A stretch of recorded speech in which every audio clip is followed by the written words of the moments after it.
Coach Franco Says is a proud member of the Philippine Podcast Directory. Check us out on Facebook and listen to the amazing lineup of local podcasters this country has to offer. Now, this is what I use for my analytics. Podmetrics, your one-stop shop for podcast analytics. Make your free account by simply signing in and put in my code, Coach Franco Says upon sign up. Very, very easy. Now enough of this. Let's go to today's episode. Enjoy. And here we go. 3, 2, 1. What's up, everybody? Your Titas of Fighting are back for another edition of Combat Sports Weekly. And today, I am joined by the amazing pair of the boys of Dstry MNL, JC Reyes and Karl Mesa. What's up, boys? So, without further ado, Karl, please take it away. Karate Combat, what happened? Karate Combat. But before that, congratulations to everybody who won at the Philippine Podcast Directory Awards. Yeah. We are so proud to be part of your community. Yes, congratulations. Next time, mananalo na kami. Hindi na namin kakalimutan mag-register. Re-register na namin to. Further to the point, Karate Combat Valhalla number 2, as again featuring Hafthor Bjornsson. The first match is between two women, Omaira Molina from Panama and Ana Laura Prezzotti from Brazil. They were pretty well trained. It's just that parang hindi pa masyadong nagsisink-in yung rules sa kanila. One of them kept grabbing the material of the top. So, akala ko may mauhubaran. Pero ano yun, they were ano yun, tagto, pero it was not legal. Di ba? Based on the rules, hindi pwede, di ba? Hindi pwede. Oo. Parang it was kind of a weird half clinch Thai style, pero hindi sila marunong mag-clinch actually. So, they were just pulling the material of the back. Smoothing out their training, so it applies to the Karate Combat rules.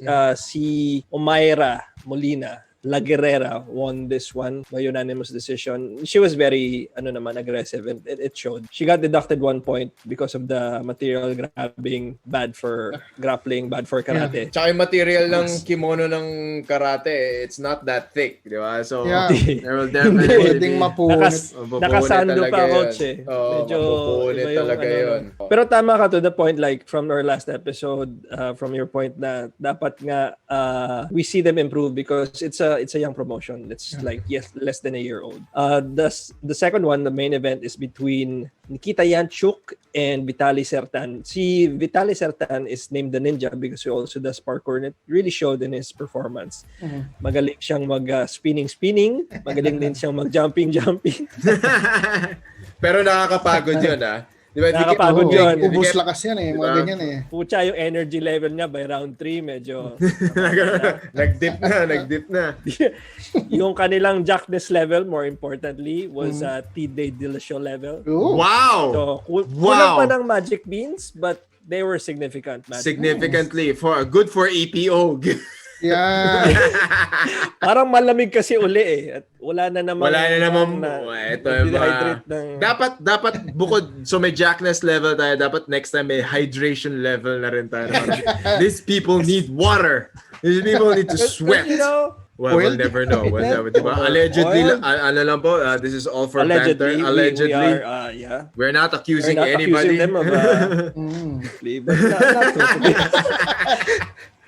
but si Vitaly Sertan won, which is good kasi ngayon 1-1 na siya, and he might face that redneck next time, si Joshua K. Hagan. Oh, okay. A very good MMA fighter and karate. We're gonna breeze through the undercard. So Kevin Holland, Tkos, Ronaldo, Jacare Souza. One thing that I really love, diba? Wow. This will be the stuff of memes, the concept of hitting someone from the ground and actually knocking someone out from the ground.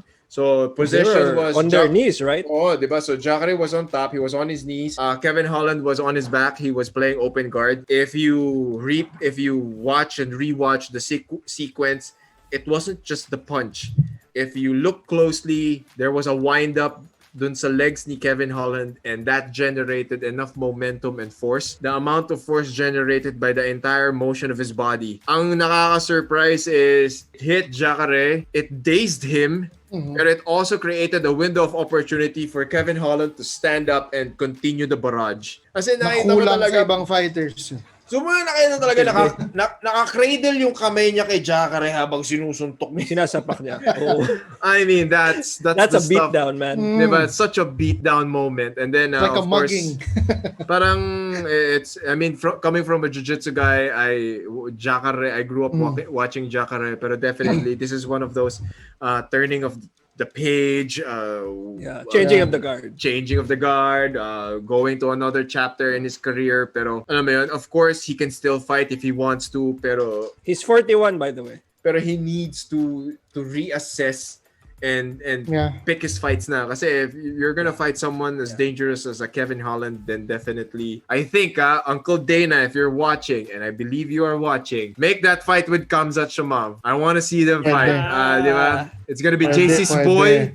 JC's boy against Kevin Holland. And they actually called out Khamzat. Oh, yeah. Some welterweights are really jealous of that. So before we go to the next one pala, maybe end of an era kasi si JDS, Junior Dos Santos, got knocked out round 2 by a dude who has a girl's name.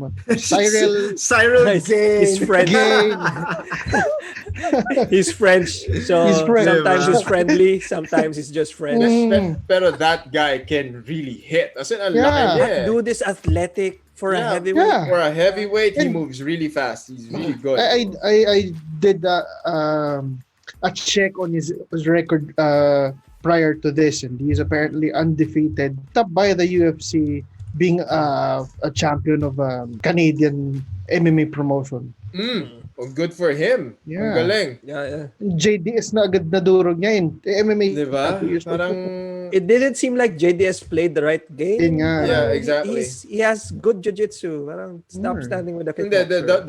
The problem with JDS din kasi he's so comfortable with his boxing na his boxing is good naman kasi. Yeah, he really thought na it would carry him throughout his entire career. That's the problem eh. He just really got stuck with his boxing na parang inisip niya he could just outstrike everybody.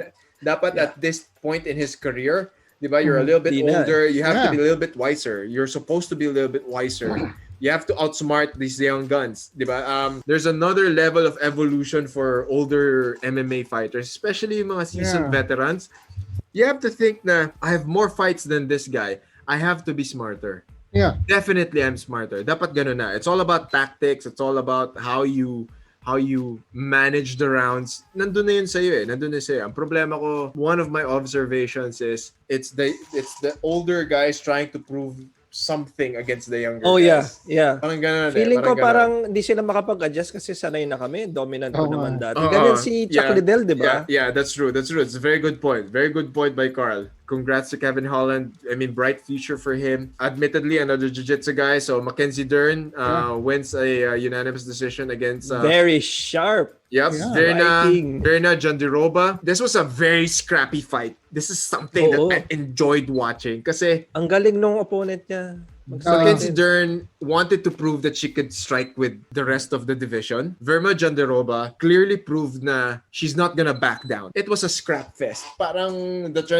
sarap panoorin. Mackenzie Dern tried to go for single legs and double legs. Verna had really good takedown defense. Yeah. Pero yun nga, it was just a lack of decision making towards the late part of the second round and the late part of the third round. Pero I mean, I agree with the decision. It was a very close fight. I enjoyed watching Mackenzie Dern's progression sa striking game niya through each fight. Jab straight lang. Ngayon may combos na siya. Diba? He has a lot of combinations. He's able to chain his combinations with her wrestling, ground and pound with her jiu-jitsu transitions, and I mean it's really good to watch. So she's barely at the peak of her MMA career. So naka-5 parang ata siya. So sa UFC, diba? Okay. Good job, Jason Parillo. Tama. Yeah, Jason Parillo Boxing is now the coach of taking care of Mackenzie Dern striking. And then next fight, co-main event is Tony Ferguson versus Charles Oliveira. Oh my God. It's actually sad for Tony. Super sad. Thoughts, guys. Your thoughts.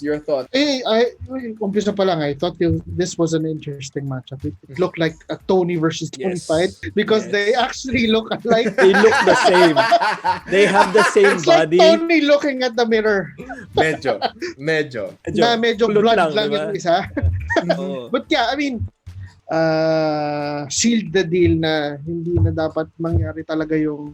There is a reason why hindi matuloy-tuloy yung Nurmagomedov fight ni Tony Ferguson. Khabib Tony. Diba? I'm agreeing with JC on this one. The way he got mauled by Gate G, then kay Oliveira, I mean, people were undermining the guy. They thought kayang-kaya ni Tony to. Even si Tony himself was underestimating the guy. Tapos trash talking, di ba? Grabe, trash talking. Parang talking. May sinasabi pa nga siya na, I believe this guy will come in overweight, and if he does, I'm not gonna fire him.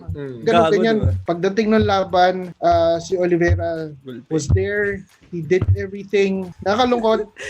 Pero can I just say na I thought Tony would not make it to the weigh-ins because I watched one embedded number 4 ata yun or number 3. He went to the Las Vegas parang Circus Park or something. Yung parang mga jump trampoline park nila, and he was doing his parkour shit.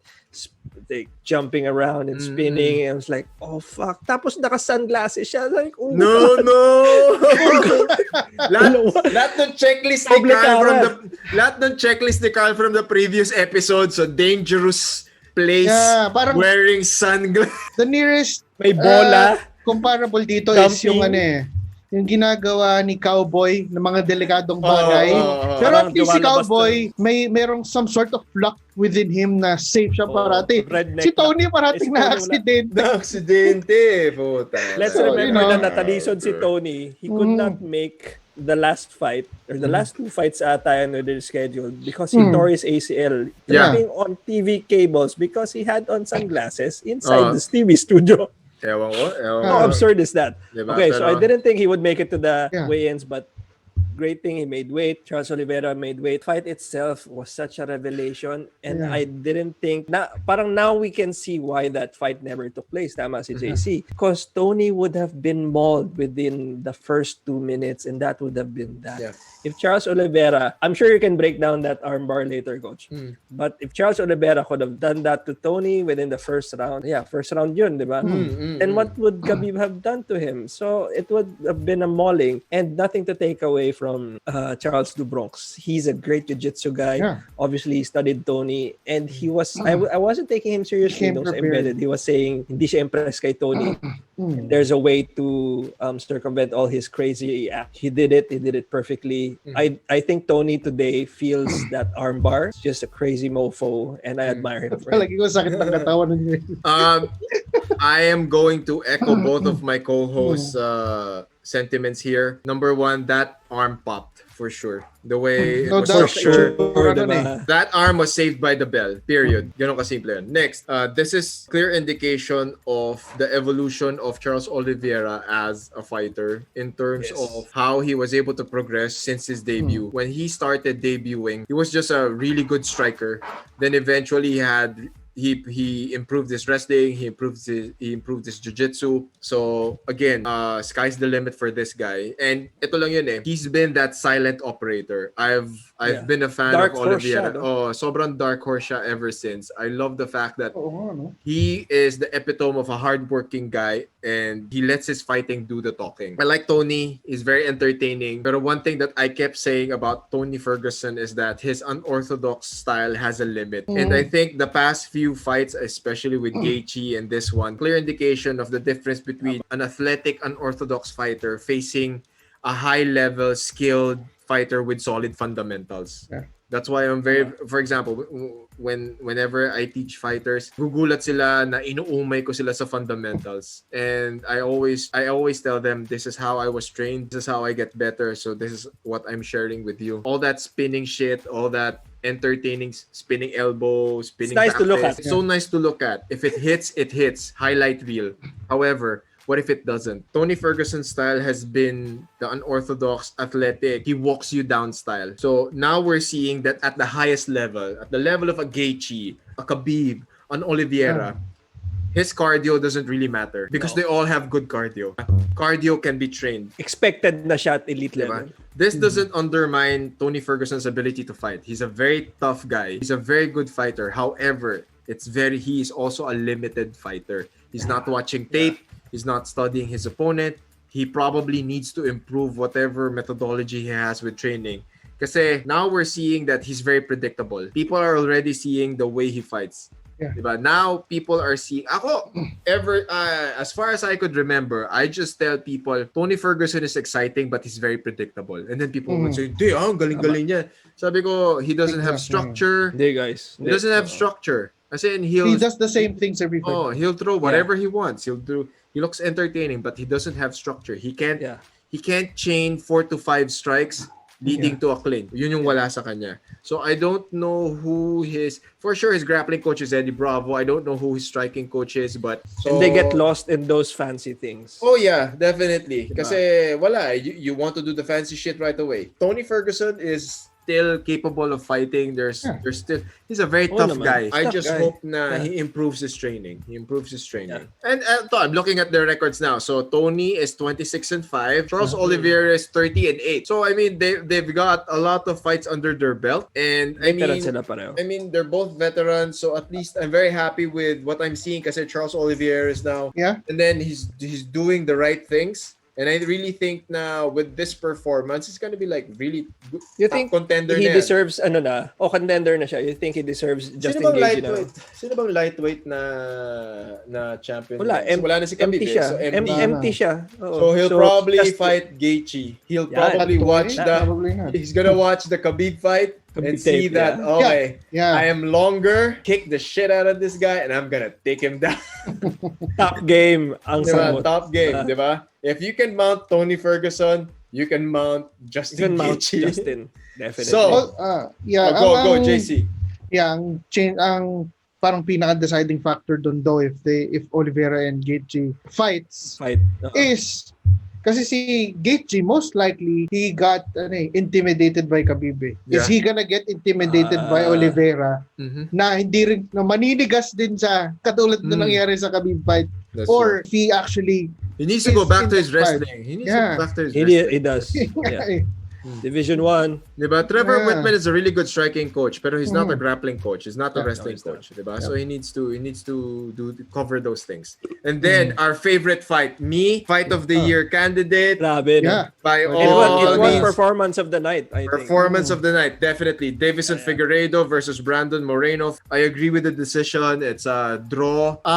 If not for definitely. Figueredo was able to land a lot of power shots. He tried to walk down Brandon Moreno. Had it not been for, dun ngayon papasok yung, if that point deduction wasn't there, he probably won it by a split decision. Pero Brandon Moreno is such a warrior. He gave and Mexican took. talaga. He took and gave. Mexican boxing came in. And here's the best part. He was able to take down Deiveson Figuereido at will. He did it for several rounds. That was probably one of the defining moments of his career. And that fight, that gave him the edge on certain rounds. Kaya siguro he was able to win several rounds because the judges saw that he was able to take down Deiveson Figuereido. This is what happens with fighters that he just fought a couple of months ago. Yeah. He fought a couple of months ago. Your body is just about to rest, and then you're gonna force it to go peak again, and then you're going to make your body undergo another weight cut, another process of weight cutting. He said it in the post-fight. He said it in the post-fight na he was sick during the weigh-in. So true or not, diba? Excuse or not, diba? It's a high possibility na he was sick during the weigh-ins or before the weigh-ins because the process is taking its toll on his body. Kaya rin siguro that's why there wasn't really that much power in his power punches or in his power shots. Normally, but that dude hits hard, diba?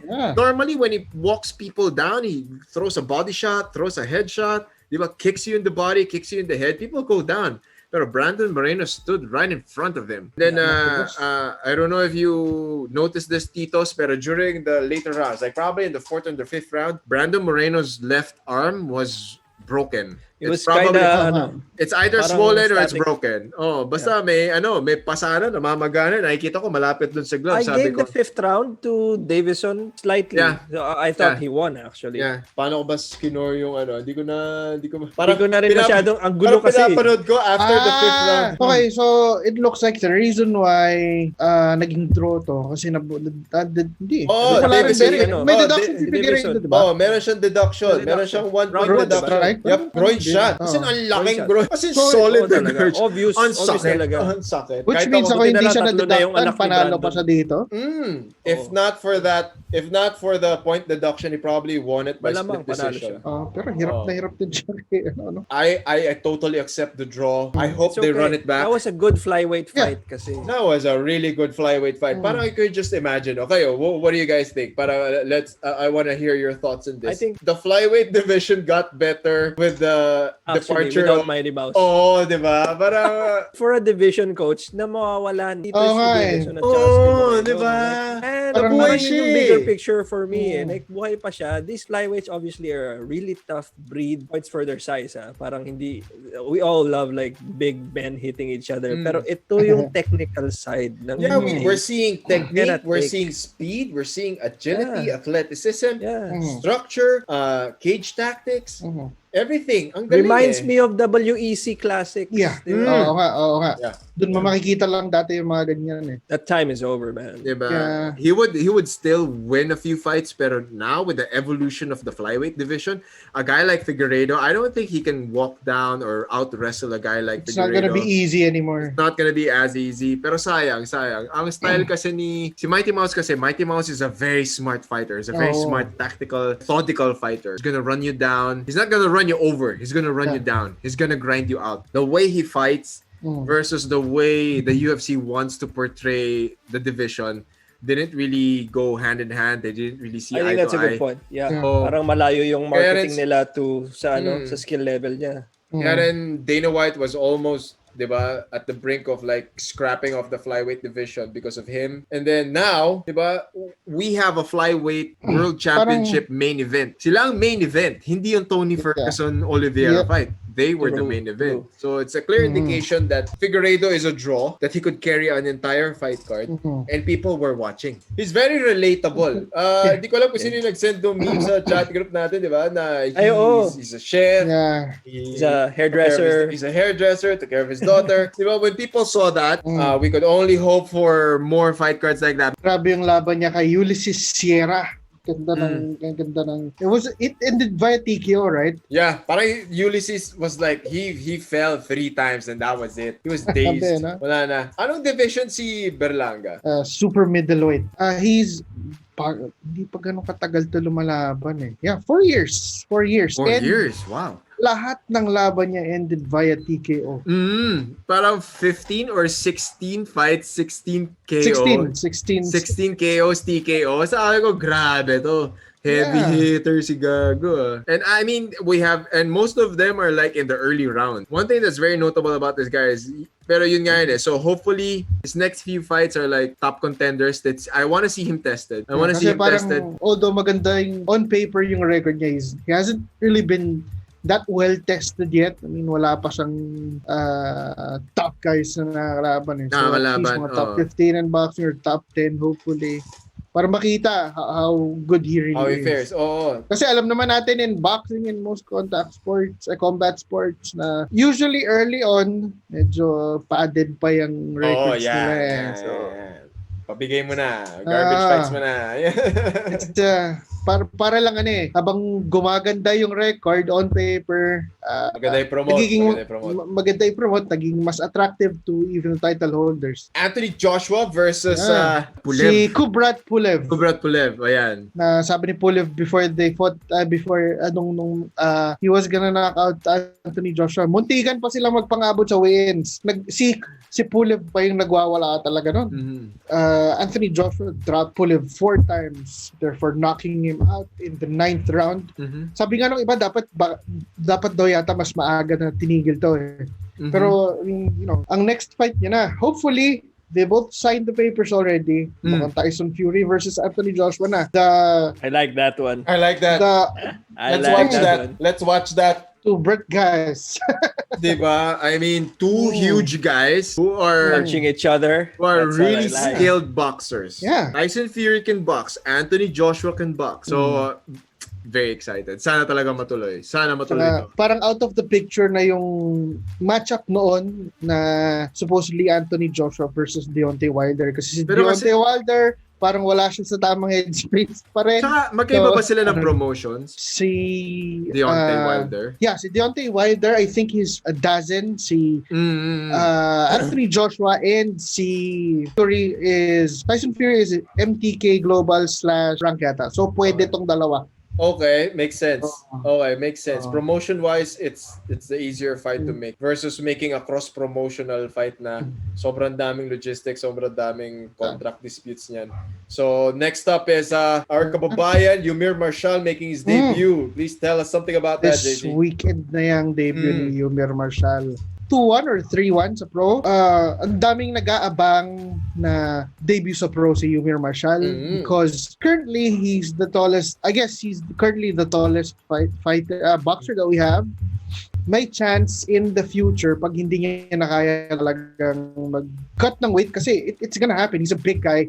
Yeah. Usually bigger guys mas mahirap sila mag-cut ng weight. Oh, that's true. The max that he could go to in the future in far future kasi he's just 25 years old So light heavyweight.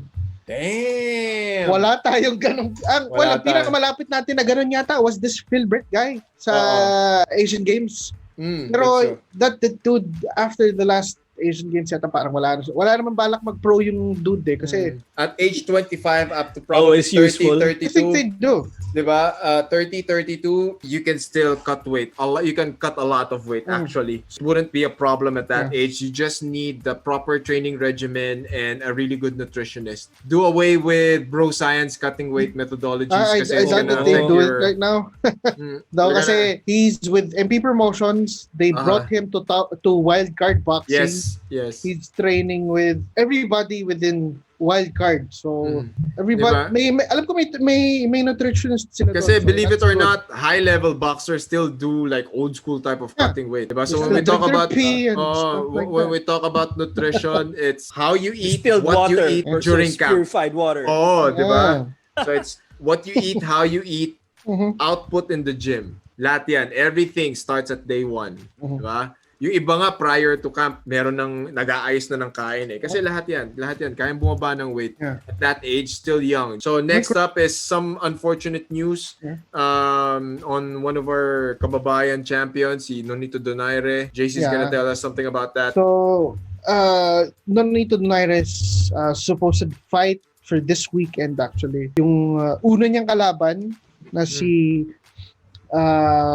Ubali had visa problems and then got COVID so hindi na tuloy. So currently that dude is what we call a champion recess. So he's still a bantamweight champion but champion recess. I don't know what that means. Champion si boxing no? Kung ano gumagawa WBC kung ano title. May ang daming ang interim ngayon, may normal champion. Can you guys explain that to me? Is that like part of... Mas maraming alam si depende kasi sa Actually, they said Nonito Donaire tested positive for COVID. Tapos, pinalitan siya ng fellow Filipino fighter, si Raymart Caballo. Caballo is not now going to be fighting his supposed opponent this weekend for the interim WBC bantamweight title. Si Donaire pala requested for a second test because he did not believe na he was positive. Kasi buong bahay nila, asawa, mga anak niya, pinatest niya, mga kasama niya sa bahay, kung meron pang iba, pinatest niya. Negative. Everybody came out negative. Siya lang biglang positive. He requested for a retest. Fisheries. They declined.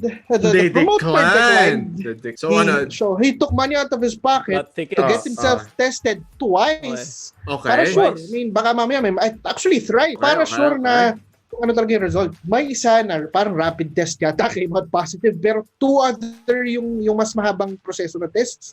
Both came out negative. Yung swab test. Yeah, yung swab test. And both came out negative. So technically verified na he is negative. COVID-19. Yeah. He already lost the chance to fight for the interim title. Sayang. Ano yun, na Now, politika? May something dyan. May something yan. May humarang May humarang. Hindi, wala pang makapagsabi what really happened. Kahit siya, nagdagulat din siya. He's currently trying to reach someone out para clear tong It's good issue na to. nagpa-test siya do. Hindi biro eh. Grabe yun. Yeah. Career. I guess he's one of those dudes na hindi basta naniniwala dun sa... It's good that he positive took the initiative actually. This is something that's been, it's like an open secret within the combat sports industry. It's like how dirty boxing is, how dirty boxing promotions are. That's why I've heard that a lot. Diba? Kaya rin nagkakaroon ng decline diba? Not unless there's a very good fighter out there that's endearing to the crowd. Actually contributes to the decline of the boxing industry. I don't understand why they're doing this. I really don't. Diba? With what happened kay Donaire kasi, bigla rin ako napaisip, paano kaya yung ibang boxers na nag-positive din? That begs the question. Ganito din yung situation I mean, we can say for sure, pero now that this happened with Donaire, it's a possibility. And not to take away the opportunity sa isang kababayan natin pala na si Raymart Capallo, who's finally getting a great opportunity for him. Pero yun nga, this was a fight that was supposed to be for Donaire. Kung sino man manalo sa inyong dalawa, siya kalaban niya. Nalalaban ni Donaire. Balik ni Ubali, yung kakalabanin niya, sino mananalo sa inyo. Diba? So this is clearly like a promotional call. We don't know what happens behind the scenes. Pero it's so unfortunate that you have to, you are going to declare someone positive, di ba? So now everyone, it's true. Di ba? Everyone in the industry is gonna think that he's positive. Di ba? Yeah. Now stigma pa naman yan for an athlete. Oh, exactly. But I mean, it should be, ito nga it shouldn't be shunned upon kasi you can fight it, you can beat it, diba? It's real, but it's real, but it's beatable. Yeah. So you just have to take a lot of precautionary measures. Pero for athletes, it's very, very beatable. Now, it's going to decrease his market value. It's going to iiwasan siya because of that. Exactly. It's gonna affect his career in so many ways. And I mean, to be honest, how many fights does Donaire have left in himself? Tanda na ba siya? Diba? It's not even the age factor. It's yung wear and tear. His hands get broken all the time. He's a veteran. He can't keep fighting with a broken hand all the time. Every fight. After each fight, he breaks his hand. He breaks his hands. Lagi siya may surgery after. Repair his hand. So, he has a broken hand. He's gonna do surgery. He's gonna heal it. He's gonna do therapy. He's gonna start training again. That takes like 2 to 3 years out of you right away. Ganun lang yun. Ganun simple yun. It's not like MMA. You can change your game plan to grapple. Oh, exactly. That's true. Diba? So, I don't know. I really hope that this gets sorted out and took it upon themselves to have their own test. Diba? So, which might be a good point lesson for everybody who suddenly tests positive or declared positive. Invest in your own test na, diba? Lalo na kung fighter ka sa an opportunity. Diba? So, 80% accurate yung mga swab test. Swab test. Yung rapid test, wala. Rapid test, wala yan. Swab daw talaga. Highest percentage. So, next, I think this is a portion of the show wherein we would want to discuss like something that is openly happening, but it's rarely discussed. There were news circulating that allegedly, hindi ko rin alam I just created a breakdown video. I just did a breakdown video. Upon the request, that you should link in the description. Okay, I will link it in the comment section. Hey, I'm still unsure what happened. Give us this is something that I do as part of my way of providing value to the combat sports community in the Philippines. So I do fight breakdowns. So I did a fight breakdown. Then all of a sudden, the issues na naungkat pala. As in, siguro nakita nila yung dalawang fighter. Then one of the fighters goes like, ay, hindi, alam namin, as in, hindi, may ginawa yan sa ganitong bansa. So now, allegedly, fighter A did a lot of stupid shit when he was overseas. And so here's the thing. This is not just to isolate that said fighter, okay? That alleged fighter. I see this, I hear this. I do not understand why this is common practice. Number one, yung crab mentality ng ng mga coaches. Please, for all the coaches who are going to watch this, hindi natin kailangan maghatakan pababa. Kailangan nga iangat natin yung mga sarili natin at yung mga tao sa paligid natin. Very, very simple example. You're in the gym, you get clients, and then you teach your clients. Maya-mayang konti, you see your client go with another coach because you're not available. Ang gagawin mo ngayon, sisiraan mo yung kapwa coach mo. I do not understand that practice. It's like a foot practice na tipong para makaangat ako, kailangan napakan ko exactly. yung Yun. Yung sinabi ni Karl. Diba? Diba? We should get rid of that practice, please. Na kailangan nating apakan yung mga tao sa paligid natin para umangat tayo. Please, let's just stop that. Could you just imagine? Nagsisiraan kayo sa isang gym. Diba? Dala niyo lahat yung pangalan ng gym. There's no harm in friendly competition. We all go through that. That's good. That's healthy. Pero yung nagsisiraan kayo sa loob ng gym, sa tingin nyo ba yung mga kliyente nyo hindi pinag-uusapan yun? Malamang kitang-kita nila yan. Diba?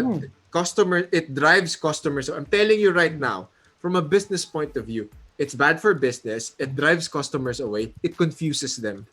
Okay? It does. Okay. Confuses them. I think that's the best one. Customers go to the gym. You are added value. You are a plus. You are working for the gym. It's not your gym. Okay? You work for the gym. You work with the gym. Unless your name is on the gym sign. Diba?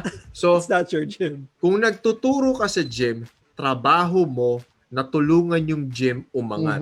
Trabaho mo, dahil binabayaran ka ng gym, pinapasweldo ka ng gym, the least you could do is tulungan yung gym na umangat. Kung ginagawa yun ng mga kapwa trainer mo na sinisiraan ka nila or nagsisiraan sila, huwag ka nang sumama doon. I-report mo kung pwede. Ngayon, paano ka aangat sa mga peers mo? Paano ka aangat sa mga kasabay mong coaches? I-improve mo yung sarili mo. I-improve mo yung pagtuturo mo. Ganun lang kadali. Kadali. Okay?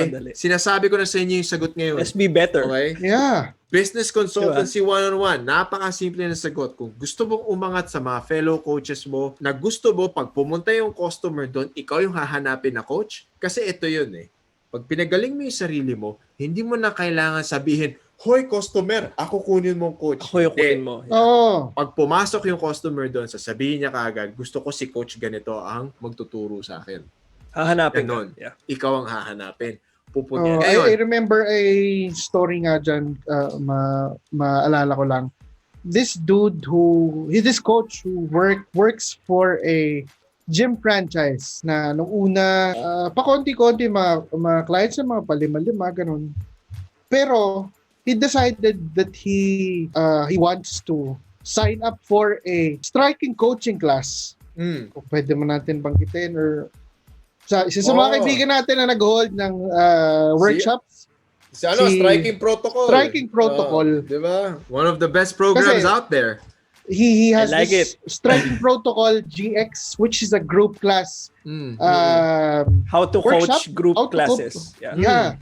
So, yun, nag-attend siya nung lahat ng pwedeng sa striking protocol workshops. And then, pagdating na sa group classes, in-apply niya na dun sa gym kung saan siya nagtatrabaho. Yung laki ng class niya, tinalo niya pa si Gabay. Sa laki ng sabay-sabay kinayang turuan. Diba? Diba? That's how you build brand. That's how you build... That's how you market yourself. Diba? And if you do it right, you do it the right way, your intentions are good, diba? Lalaki yung client base mo, lalaki yung customer. Kung akala nyo hindi Striking Protocol. Striking Protocol, baby. Gabay for Reyes. Ito lang yun for all the coaches out there, hindi po tanga yung mga customers nyo. Alam nila kung legit yung ginagawa mo. Alam nila kung shady kayo. Okay? Alam nila kung manluloko kayo, alam nila kung shady kayo, alam nila kung, 'di ba? People go to the gym because they want to have fun, they want to exercise, they want to relieve stress, they want to escape reality. Yes. So sinong customer ang gustong pumunta sa gym na maraming issues? Yeah. 'Di ba? Parang dito may drama pa rin. Ano ba? Alisin lang natin yun, guys. Okay? Napakasimple nun. You do that, lalaki yung gym, adami yung customers nyo, hindi nyo kailangan mag-away-away sa kliyente. Ngayon, kailangan silang maghintay para turuan nyo sila. Next, Very small, let's just breeze this through. Yung mga coaches naman na nanlalandi ng mga estudyante. Huwag gano'n. Diba? Tigilan natin daming yan. ganyan. Okay? My God. Tigilan na natin yan. Let's all be professional here. Lalo na kung may asawa na kayo, ha? Diba? Oh my God. Lalo na yung mga I mean, boring. Yung boring time sa gym, mag-Facebook na lang kayo, mag-YouTube na lang kayo, mag-aral kayo sa YouTube. Yun, spend time diba? to learn na lang. Alam mo, ang solusyon dyan, Coach. May narinig ako kay David Kovar. Was a BJJ black belt, I guess. He said, you should be friendly on purpose, but you're not friends. Okay? Yeah. You're not friends with your client, guys. I have no problems being friends with clients kasi it helps build community. It's very authentic. I mean, Pero to the point of building pero I think that quote really relates to the professional. I think what that quote really meant, what that quote means is you still have to be professional. Yeah, parang pag si gym siguro, I think that's applicable sa diba? Yun. Especially sa mga big gyms siguro. For big gyms, you have to be professional.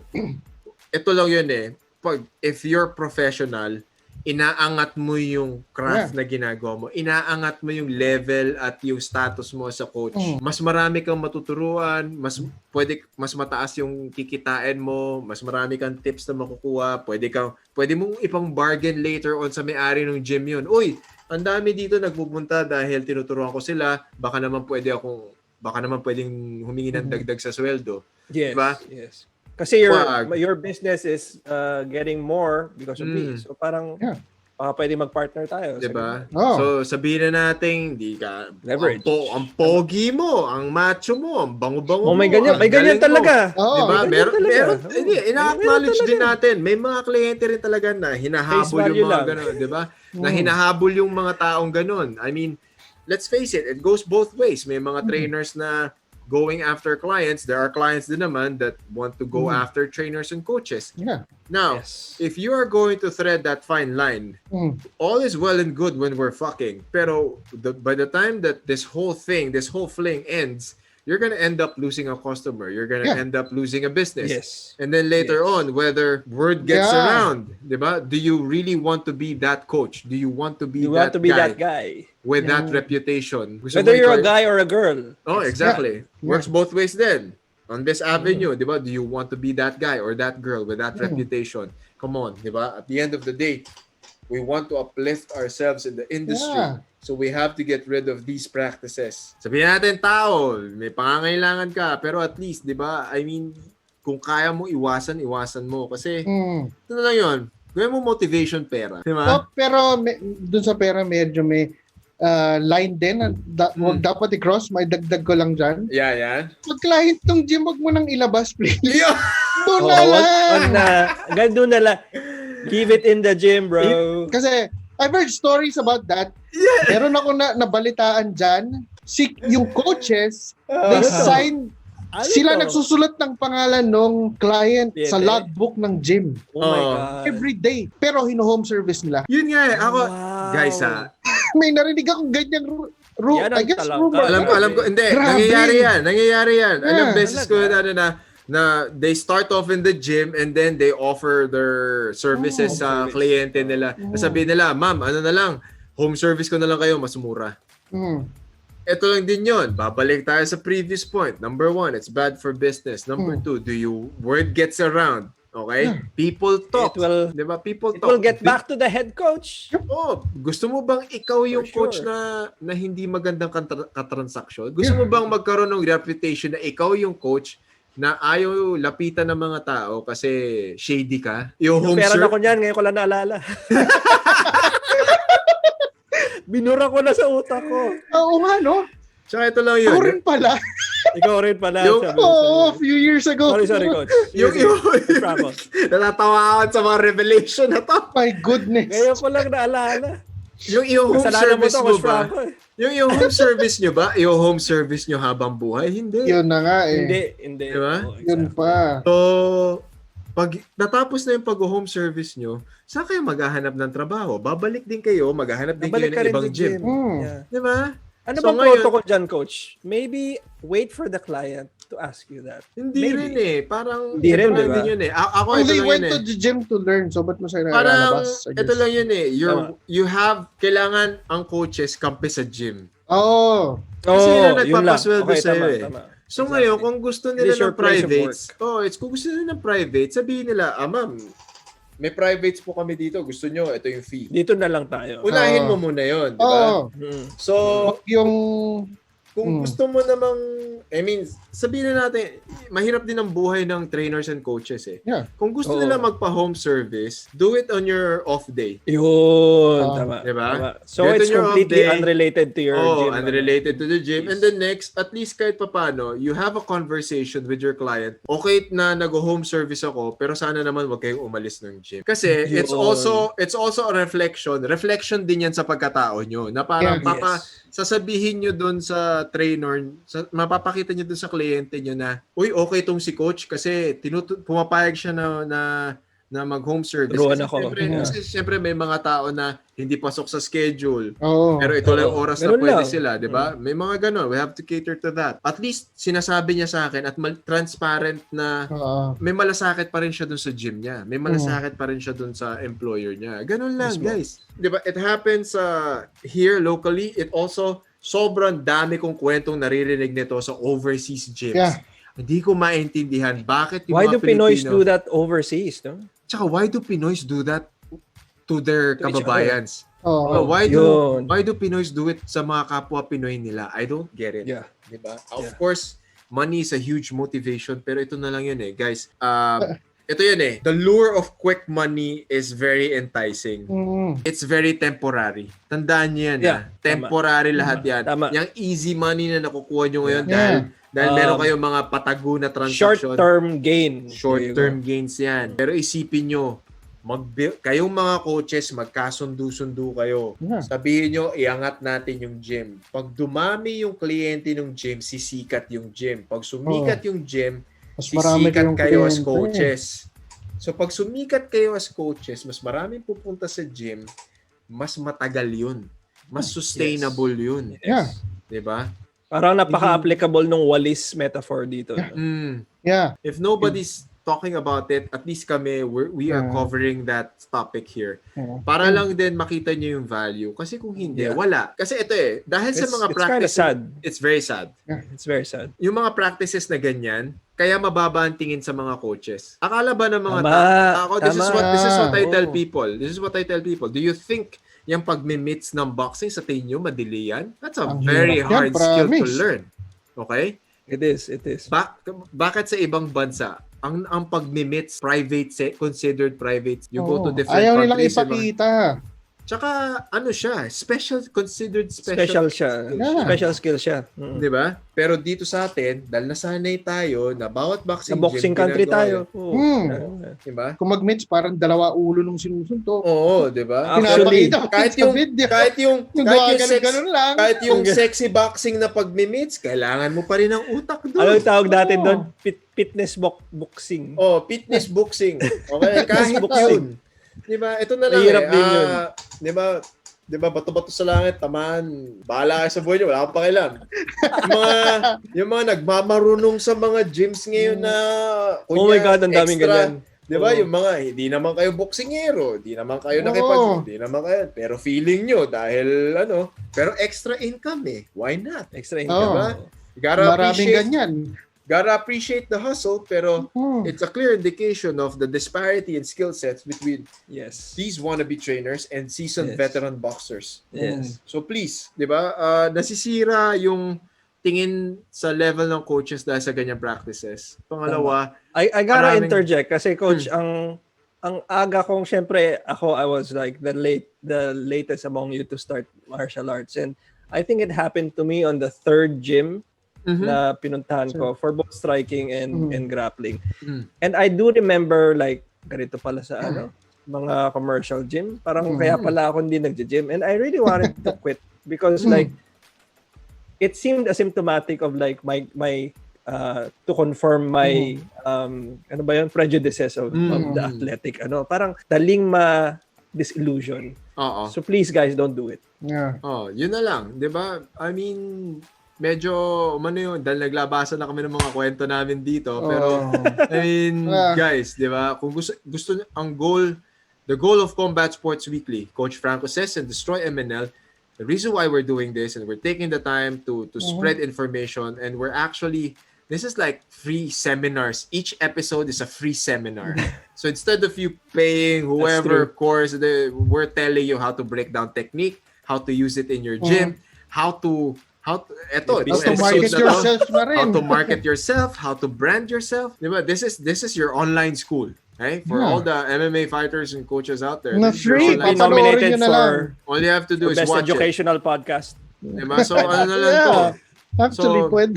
Because we want to grow the community. So please, again, we'll probably do more topics. Yeah. If you want to cover other topics, put them in the comment section. Let's see how we can structure controversial it. Ba diba? kayong mga ano? Diba? Yung mga, if you're, medyo na iffy kayo, send us in our DMs. Marami nagdi-DM sa amin kung anong gusto nyo. Slide into DMs. Diba? So at least na yan. So let's all cover let's clean all stuff make an lang effort. pag-slide sa DMs. Oh, slide lang. Clean lang, walang sakto slide lang. walang sakto. nudes noodles lang. Diba? So Yeah. So this is something na not everyone is talking about, pero kami we want It happens all the time. It happens all the time. We hear kailangan lang talaga naming ilabas. Kung may matatamaan sa inyo, bahala kayo sa buhay niyo. Poke the elephant in the room. Oh, Tsaka, just name the coaches. elephant, poke the elephant. Isa pang bagay, coaches. Merong rates ang gym, merong per session. Huwag niyong i-offer yung per session lang tapos ilalabas niyo si customer para sa mas murang monthly. Mas murang Lumang-luma na yan. Sinaunang style na yan. So, stop that. Do we call that lowballing pa rin? Lowballing yun! Yeah. Still lowballing, right? Yeah. Ginagawa pa rin siya. Oh my God. You know, the first time it happened to me, I was like, ganito ba talaga dito? Siguro naman hindi. Lipat ako. Okay, so nangyari na naman. let's make this interesting. So guys, if you have stories, if you know experienced anything like this, put it in the comment section. We want to know your stories. We're gonna read them in the next episode. Okay? Yeah. We're gonna read them in the next episode. Para Promise. medyo That's mas a great engaging. idea. Yeah. We're gonna read them in the next episode. Nabasa We're gonna blur out my your God. name. Okay, we're gonna blur out your name, but we're gonna share your story. So, And by the way, you don't need to mention the gyms or pangalan ng coaches. Blind item na lang. Blind item. Blind item na lang. Blind item. At least blind share your item. experiences. Yes. Okay, so I think that being said, on behalf of my co-host, That's a great episode. this has been a really good episode. Okay? From my co-host from Dstry MNL, please follow them on all social media platforms. My podcast is Coach Franco Says. I am on all social media platforms. We will see you next week in the world of fighting here in Combat Sports Weekly. Bye-bye. Coach Franco Says would like to thank the following sponsors for making this episode possible. My armor of choice. Never go to battle without it.